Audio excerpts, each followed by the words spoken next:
Over the weekend, we cheered as the SpaceX private capsule splashed down safely. I had a chance to speak with the two astronauts who were aboard the International Space Station, flew that capsule to the ISS, and flew it back to Earth the other day. Here's a little bit of what they said to us a few weeks ago.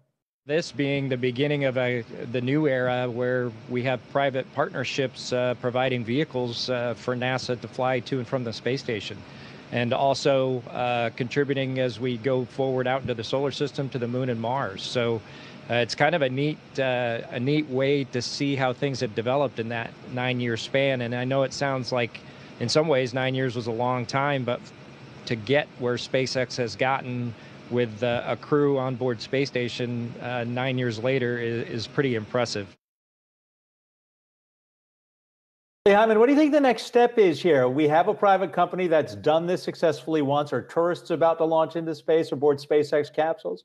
It doesn't seem that imminent quite yet, although I know people are booking their trips, right? But I think what this does is just sort of proof of concept, right? We now have had a few of these missions. We're set to have more coming up, right? The next mission to go to the ISS. And so it seems like that, thankfully, these have mostly gone off without a hitch. We have had some delays to some of the launches, right? But it seems like they're being cautious. And so it seems like now we can have a little more critical mass, have more missions go forward. And the privatization, so far, the experiment's been a success, right? Would you go, Julie? If Yahoo said you can go in the capsule, would you? Nope. No? Zero chance.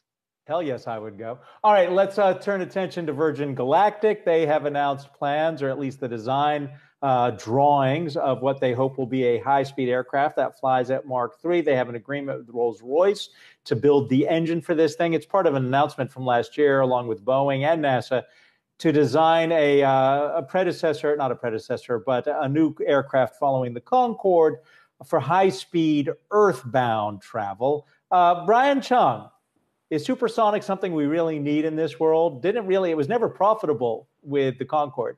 Yeah, well, Adam, you made that comparison to the Concorde. That was not by any means a very profitable thing. That's why no one's flying transatlantic on the Concordes anymore. There are also those accidents, and we'll not talk about that right now. But I think when we talk about Virgin Galactic, the story here is really that this is a strategic investment that they're doing. And you do wonder to what degree is that because of the capital infusion that they got after they did go public via that SPAC, becoming a very popular way to go public.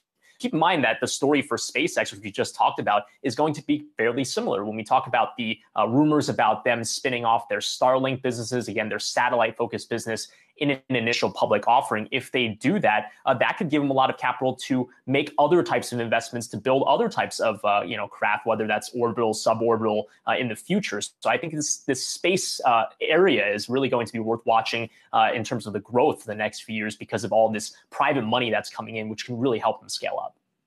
Gotta wonder if they're going to give you a package of nuts or pretzels on those flights. Thank you very much. We're going to be right back with more on the move after this.